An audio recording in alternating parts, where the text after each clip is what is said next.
I've always been fascinated by old school RuneScape's obsession with area locked accounts. To enter a massive, fun-filled game world and restrict yourself from using almost all of it seems ridiculous, but the strange new ways to play the game always make them unique. But then, old school RuneScape isn't a story-driven game with a main scenario quest. What could you even do in Final Fantasy XIV if you were locked to just one city? Maybe you could dance around with the hordes of people in Ul'dah? Or maybe lay down and soak in the sun in Gridania. You could still find some fun, but if you couldn't leave, that would be the limit. You would be stuck right where you started. Unless that city was Limsa. Limsa is the only starting city where you're able to gather something. If you could unlock Fisher and get the starting funds for some lures, you could continuously catch fish off of the docks. And that's not all. Limsa also has access to its own instance, ocean fishing, which has even more high-value fish. And with those fish, you could earn gil by selling to merchants and purchase better gear off the market board. And by making use of all the merchants in the city, you could level up the 3 available crafting classes. So here's the plan. I'm going to get my fisher to level 90, complete the fishing log from the upper and lower decks, including the 2 big fish found in those areas, get armorer, blacksmith, and culinarian to level 30, and get a 10,000 point voyage. And all of that without ever leaving Limsa. These achievements will show our progress, and to prove we never leave the city, we can use the exploration achievements.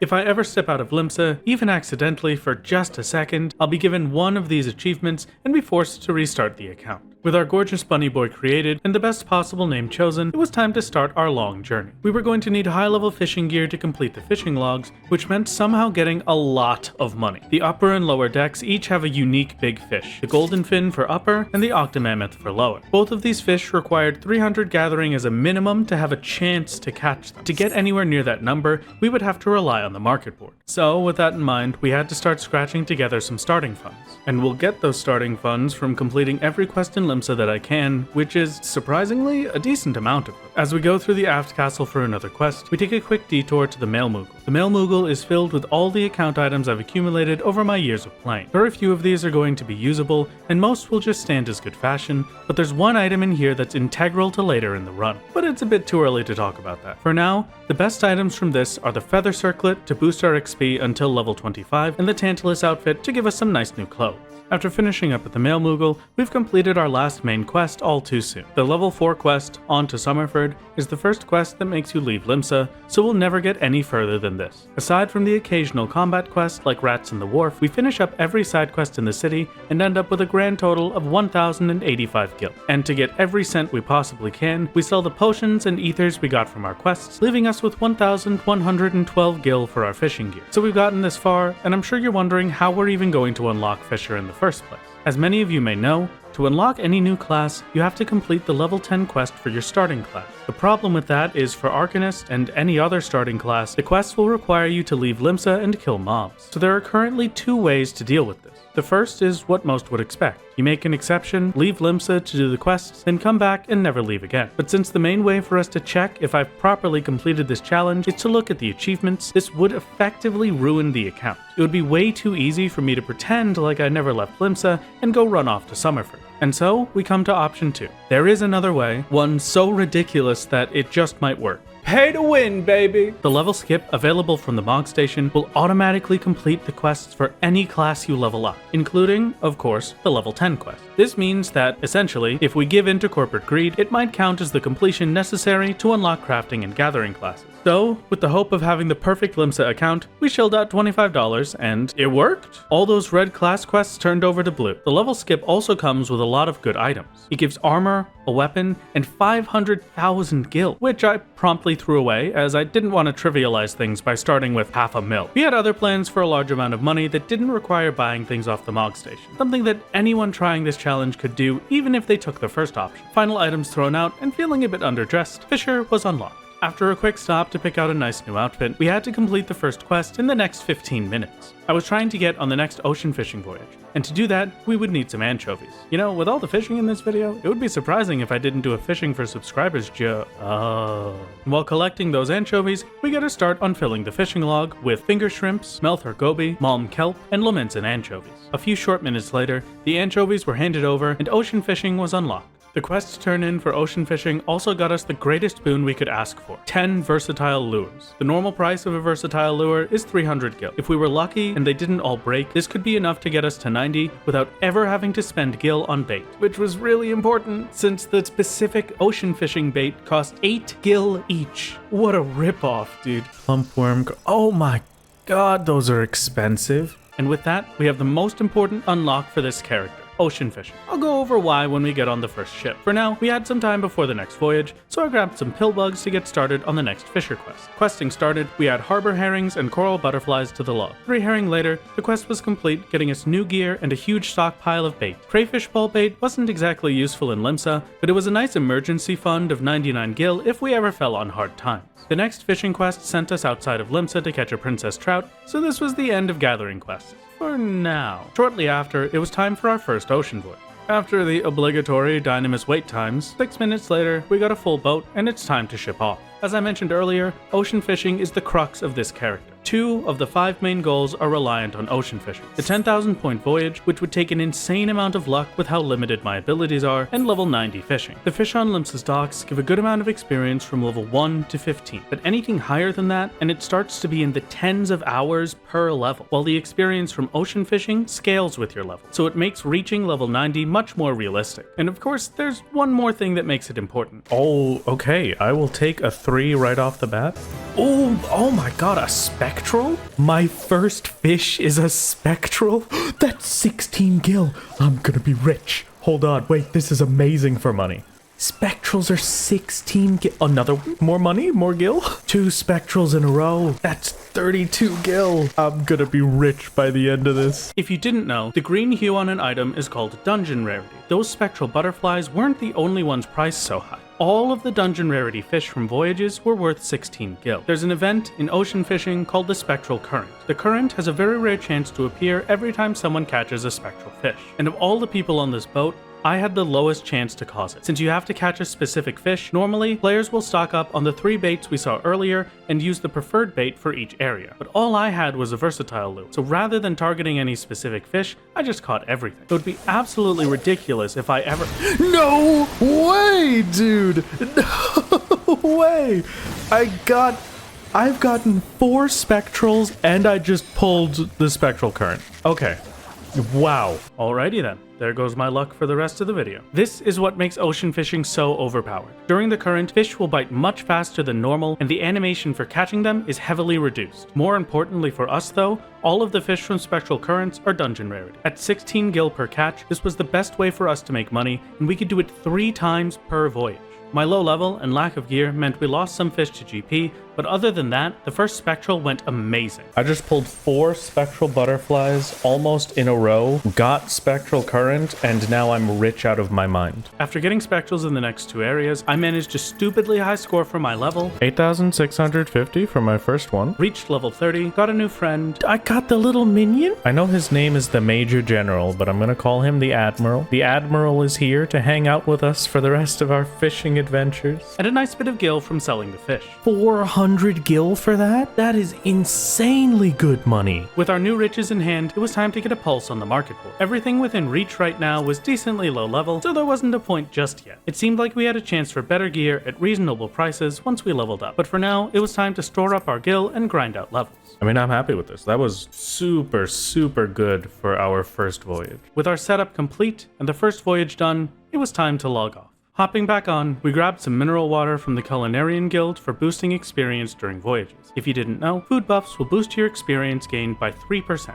Nothing crazy, but sometimes it can push you over the line. While queuing in for the next voyage, we try to get some progress on our fishing logs, but lose the new fish pretty quickly. 21 minutes later, we reach level 42 and sell off our fish. At 1978 gil, we're just barely below 2,000, so I take the time to work on the fishing log and earn a bit more. After catching an ocean cloud and missing the mooch fish again, we're sat at a nice, clean 2,000 gil. Third voyage, I joined in a bit late, so I got to watch everyone run off and have fun without me. While waiting for the ship, we get the last normal fish for our fishing log, the blue octopus. There were only 2 fish left to get, and both required at least 300 gathering, so now we were just fishing for gil. We didn't get the spectral current, but I did get my megalodon. Wait, the megalodon didn't count as a shark? What is a megalodon if not a shark? For the first time on this character, we got unlucky and had one area without a spectral current. If we got a spectral current in the next area, we could make up for it, but it hurts a lot to miss one when that's the main way we make gil. To counteract that bad luck, we got a buff from some passing dolphins to increase our chances of causing a spectral, and started one about a minute into the area. Dolphins also provide a buff that increases your GP regen,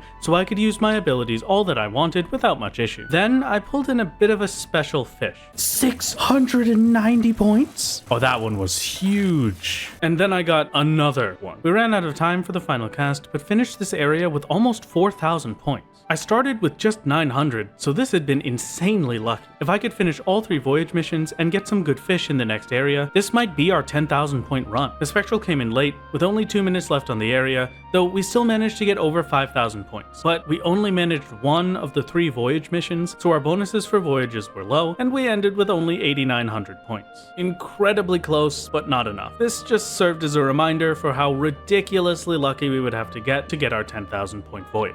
With our 3rd voyage complete, we reached level 51 and earned about 400 gil. After the voyage, I did a bit of window shopping on Market Board to see what our future gear could look like. Most of the left side equipment, like chest pieces or pants, were ridiculously expensive. The only items that were manageable were main hand tools and some accessories. For our left side equipment, we might have to rely on the shops in Limsa. The prices are still expensive for how weak the gear is, but it's a lot more realistic, even if it doesn't give many stats. Early the next morning, we queue in for another voyage and spend some more time at the Market Board. Originally for this challenge, I wanted to be self-sufficient. Not only would it be cheaper to make the gear myself, but it would also expand the goals to leveling all of my crafting classes. So to check if this was even possible, we grabbed a level 1 tool from the Fieldcraft supplier. Though, to no one's particular surprise, we aren't able to equip any tools for classes that we haven't unlocked via quests, and we're once again left with just 3 available crafters. Dreams crushed and 69 gil poorer, it's time to fish. It was our first time ocean fishing without a full boat, so we had to hope people knew what they were doing. I'm really hoping for some luck here on getting the spectral current, because we've only got 12 people. Dolphin buff has arrived.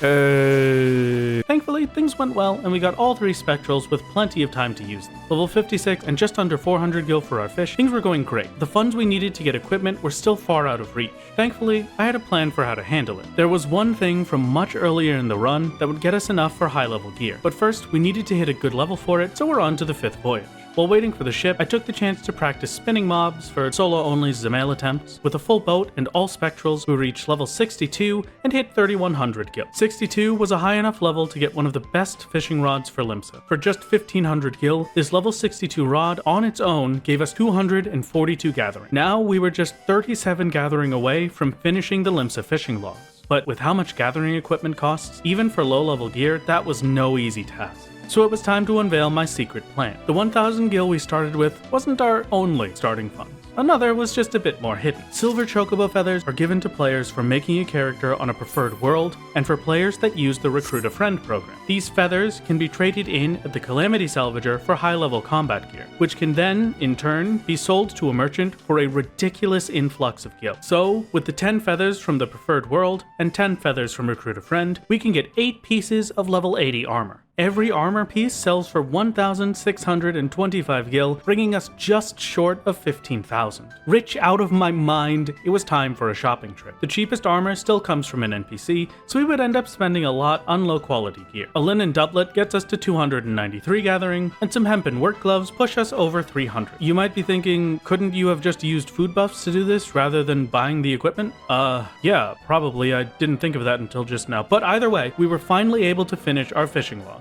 After spending plenty of time sitting around waiting, we pull in our first big fish. The octomammoth was the last fish we needed for the lower decks, and also a very expensive fish. 25 gil per fish is a huge incentive to catch this, but it wasn't very consistent. At least it was some extra money outside of ocean fishing. With another octomammoth caught, I pawn them off to the nearest vendor and log off until the next voyage.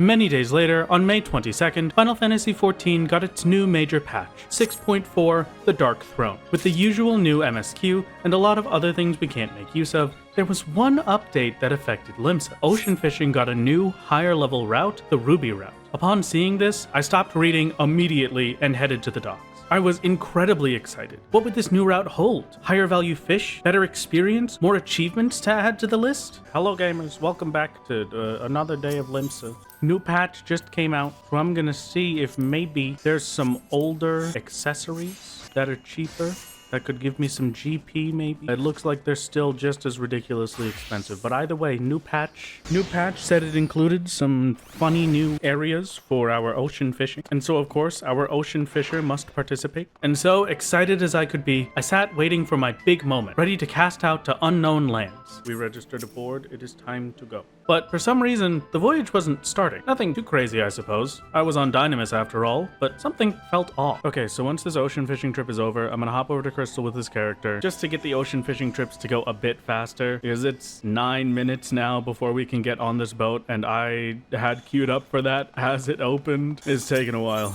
The time waiting for the boat gave me a chance to check for any other stat upgrades we can get. I had thought for a while that I would never be able to meld my gear, but having never checked the materia melders in Limsa, I had a bit of hope that maybe I had a chance. But sadly, even the materia melder requires you to talk to Mutamix, so melding my gear was once again not an option. The materia melder won't actually meld my gear until after I've unlocked it from Mutamix, so we're not getting saved there. 15 minutes later, the queue ended and we got on a boat with just 7 people, not even a full party. My concerns from earlier turned out to be more than just a vague bad feeling. I was still on the same boat route I was used to, and there were way less people than usual. So as I fished, I looked into things a bit, and I was crushed. I have to unlock it? No way, dude. Really? The new ocean fishing route had to be unlocked in Kugane, which means all this update would do is ruin the ocean fishing I could access. I'm dependent on other people, right? Because I can never use the bait to get spectrals because I just have to use versatile lure because that's the most cost efficient. So I'm relying on other people using the proper bait to get me spectrals. Our little 7-man crew only managed to get 1 spectral for the whole voyage, so things weren't going so well for me. Level 67 and around 200 gil worth of fish, we were going to have to hope that this was just a Dynamis problem. With a horde of folks on Crystal waiting for the next voyage, it seemed like things might not be so bad, until that horde started to disappear. Oh no. They're all going to the new one, aren't they? Stuck on a seemingly endless wait time, we distracted ourselves with a new friend. At the end of the queue, 15 minutes later, we had a boat of 10 people. Once again confused as to why a megalodon is not a shark, this voyage went just as bad as the last one. Another boat with only 1 spectral current, it was looking like I had to change my priorities and start using the funds I had on hand. Level 71 and another 200 gil, it seemed like we were getting further and further away from our 10,000 point voyage. After catching 0 octomammoths to supplement our income, I had a sudden revelation. There was still a way for me to complete my fishing quests. While I couldn't leave Limsa to catch the princess trout I would need, I never had to. I assumed earlier that I would have to catch the fish myself, but in actuality, all you need to do is hand one in. So grabbing 2 off the market board for 200 gil, we managed to complete another fishing quest. In the hopes of getting more gear upgrades, we took the next quest. Unlike the princess trout, I needed 5 navigator daggers, and they were much more expensive on market board. Not just the navigator daggers, every other fish we needed for future quests just kept getting more expensive. So our fishing quests were at an end, but it was time for a similar type of grind. The first crafter to unlock is Culinarian. This was by far the most useful class of the 3 crafters, with the ability to make food for my fisher. Plus, I could use the fish I caught off the docks for materials in my crafts. After getting dressed, we start off with the easy part of the grind. Each crafter has 1 major hurdle when leveling them. The materials I could buy from NPCs would only get me as far as the level 15 recipes. Once we were working through 25 to 30, we would almost exclusively have to rely on the market board. For now, we took advantage of the early levels and stocked up on everything we would need for Culinarian. The next quest required us to be level 5, and it just so happened we had an extra princess trout to get us there. But after accidentally improving my quality instead of progress, we failed the craft. Instead, we used the Limsa anchovies we caught earlier for fish meal. After leveling up, we're met with a worst case scenario. It has to be a grilled trout. Are you kidding me? I'm such an idiot. Our slip up from earlier cost us much more than just finding a new way to level. 200 gil gone from our pockets, and Master's Men to ensure we complete the craft, a high quality trout is made, and we get some fancy new boots. At level 9, we were starting to get more and more recipes we couldn't get in Limsa, but there were plenty of low level ones we hadn't done yet. Bit of sweet cream and smooth butter gets us to level 11 and ready for the next quest. The level 10 quest was an easy one, only using materials from the NPCs. 2 grilled dodos later, our quest was complete and got us a better chest piece. While leveling, there was one thing I noticed I needed to follow up on. Culinarian is the only crafting class I've seen that can turn one material into multiple. 2 buffalo milk will turn into 5 smooth butter, and a high quality butter is worth 2 gil. That means that I could buy buffalo milk from the NPC for 8 gil, use 1 fire shard, and profit 1 gil. Was it amazing? No, but it was much more consistent than the Octomammoth, and I could do it between voyages. The only problem was the fire shards. This hinged on fire shards costing 1 gil each. When checking the market board, we were way off a price for this to be profitable, so it seemed like we were out of luck. At 62 gil per fire shard, there was no way to make it work. Even if I couldn't do it indefinitely through the market board, I still had a lot of fire shards I could use. At 702 fire shards, if we used smooth butter, we could make around 1400 gil. Since things were so limited, I wanted to look around first. If my questing fire shards were all I had, I wanted to make sure whatever I did gave me the most money per craft. And with leave quests locked behind the MSQ, this was our best way to make money with crafting. The first option was fish meal. For 0 gil, we could catch 3 anchovies off the dock and make 12 fish meal. The issue was the time it would take to catch 2,100 anchovies to use up all of my fire shards, and then craft it all. And then I found the perfect item. For just 3 gil, we could purchase rock salt from an NPC to craft table salt, an effective profit of 9 gil per craft, or 3 if I quick synthed normal quality. That's 3 gil for 12? That's a lot of money. If I did every single one of these crafts at high quality, where's my calculator? That would be 6k? Oh my God. I threw one together to start things off, but for now, it was a proof of concept to show that I was, in fact, sitting on a pile of money for whenever I needed it. Right now, I needed to save my shards, as I didn't know how much it would take to level up my crafters, and purchasing more shards off the market board was not an option. So we're back to leveling my culinary. Some tomato sauce, kukuru beans for kukuru butter, and some maple sugar for 3 high-quality pearl chocolate crafts. The level 15 quest needs a meat mikebab, and we can buy all the items from NPCs to make it. Another quest down, we get another upgrade for our shoes. With the level 21 to 25 crafts available, we start quickly running out of options from the NPCs. One of the few items we can still do is a dark pretzel, and 3 pretzels later, we're level 20. For the level 20 quest, we need some dried plums, which we'll have to get off the market board. The pixie plums were a bit expensive, but thankfully, someone was selling a single plum. 390 gil later, the plums were made and the quest was done. We had avoided new headgear up to now because of the friendship circlet. The circlet gives a bonus to experience gained below level 25, and since we were about to lose that experience boost on my culinarian, we take the new headpiece for later. With the anchovies we had on hand, we threw together some fish meal and started completing all of the lower level crafts for experience.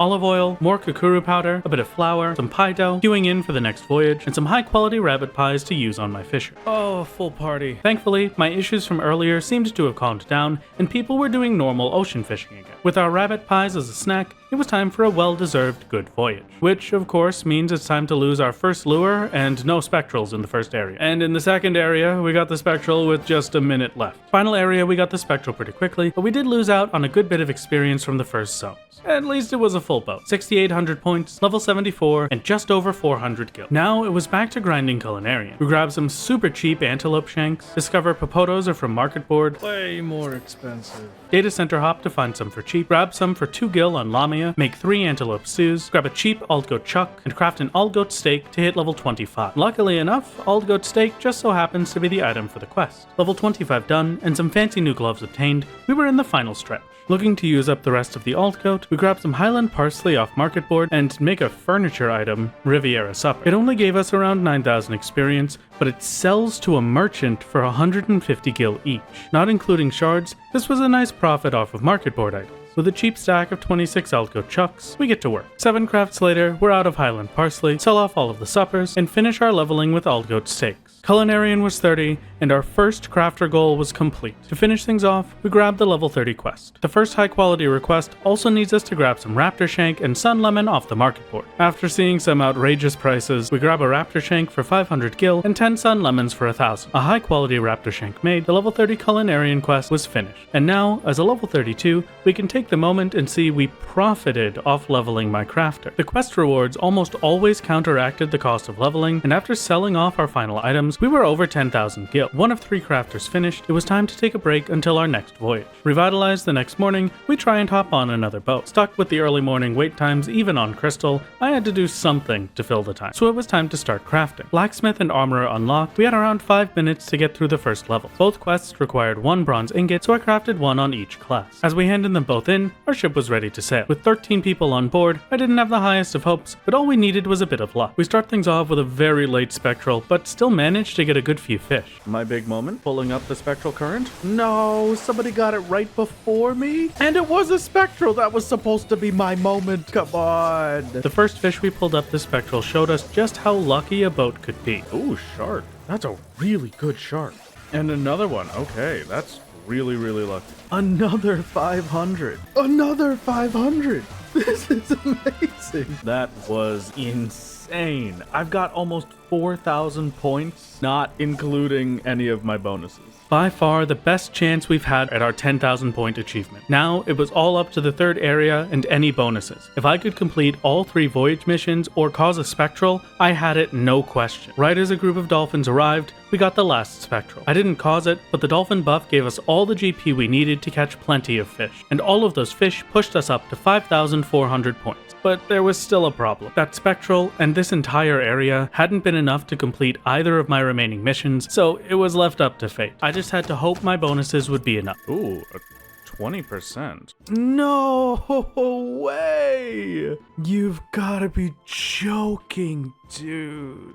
If I had just gotten 1 more mission. After being 97 points off one of our goals, I was feeling a bit dejected, so I worked on leveling my last crafters. At least there was one goal I could control. We had been given 60 copper ore from the level 1 quests, so first order of business is turning them all into ingots. An inhuman amount of bronze ingots, a new hammer for my blacksmith, 3 more hammers for my blacksmith quest, a hammer for my armorer, some bronze plates, and 3 bronze hoplons gets us to level 12 on my armorer while completing the level 5 quest, and level 11 on my blacksmith while doing the same. Since I had gotten all of the crafter gear from my culinarian quests, I could take the sellable items this time, making these quests even more profitable. For the level 10 quests, we needed 12 bronze plates and 12 bronze rivets. Easy gil acquired, we were getting through these quests at a breakneck pace. It sure would be terrible if there was suddenly some problem preventing me from doing any more quests. Next is a bronze helmet, our first craft of iron, a bronze buckler, a fancier helmet, a bronze spatha, and a big spiked axe. Compared to my culinarian, these quests were going great. I was consistently overleveled for each segment, and I was raking in tons of gil from rewards. With both quests handed in, Armorer was level 19 and Blacksmith was 18. Since I needed the experience, I took the chance to make new tools for level 21. We got 2 U lumber off the market board and crafted a new hammer for my Blacksmith and Armorer. 1 iron plate later, both classes were at level 20, and it was time for the next quest. Wait, what? But you must also attach a single materia to it? No way, dude. I have to actually hop every single world and hope that there is a crosspane hammer with a materia on it for sale. Somebody has to do that, right? Because it's a quest, people will do that and just put it up for stupid high prices. Yes, but it's 27K. No way, dude. And there wasn't even a hoplon with a materia for the armorer quest. There was nothing I could do. I hopped around worlds for a while, but it was rare to find one in stock, let alone one that had materia in it. I showed earlier that the only out I had, the materia melder NPCs, wouldn't meld until after you unlocked it yourself. So I would need almost triple my current gil for a level 20 quest. So we sold off all the extra bits and bobs from our questing so far, and we had to finish getting to level 30 on our own. Since questing was finished, we'd be slowly draining our funds until we leveled up, which was only made worse by the insane price of iron ore, even from NPCs. Iron ingots into rings and joint plates, an iron plate and ash lumber for an iron skillet, more iron and lumber for a war axe and iron hatchet, the war axe into an inferno axe, queuing up for the next voyage, and some iron pliers right as the voyage begins. I'm in the middle of a craft, alright? Just give me 2 seconds. I'll get to the voyage in a minute. We missed out on Final Spectral, but we ended at level 80 with a bunch of new fish to add to the collection. A few voyages ago, I decided to start stockpiling fish instead of selling them to merchants so we could see how much we had at the very end. Back to business, we're crafting more pliers. The crafts for level 26 to 30 used steel ingots, so we were going to need some bomb ash off the market board. Thankfully, people were selling it for cheap, but rarely in small amounts. To finish off my blacksmith, we make some steel ingots, steel nails, and steel rivets to reach level 30. We used 7 of our 8 bomb ash for blacksmith, so we needed to improvise a bit for armor. Iron and bronze ingots, bronze rivets and rings, an iron plate to make an initiate's alembic, and an iron alembic. Iron helmets to make fancier iron helmets, the final steel ingot for steel rings, a brass ingot from an NPC to turn our iron alembic into a conical alembic, many more alembics, more bomb ash off the market board, and some steel rings to finish things off.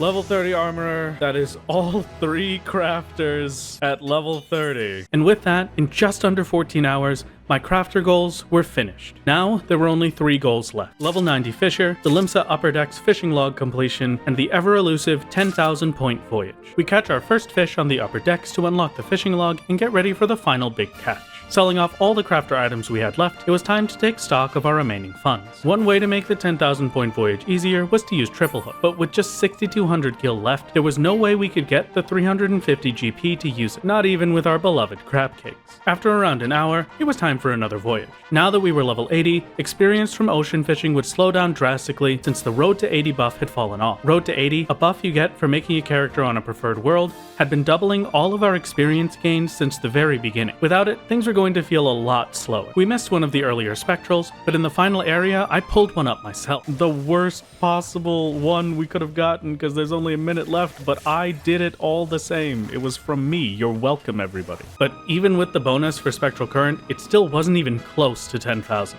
While waiting for the next voyage, we go hunting for the golden fin, but it ends up getting away. There was only enough time for one attempt, and right after, we get the first full voyage we've had in a long time. After getting lucky with a strong bite mission and using identical cast for sharks, we managed to get all 3 voyage missions done. With a full boat of people and all 3 missions finished, it was looking like a perfect storm to get 10,000. But that would be too easy. As if the game was apologizing to me, right after the voyage, we landed our golden fin. There she is. That is the gold fin caught, and all of the Limsa fishing logs are completed. Just 2 things left. Level 90 fishing and a 10,000 voyage.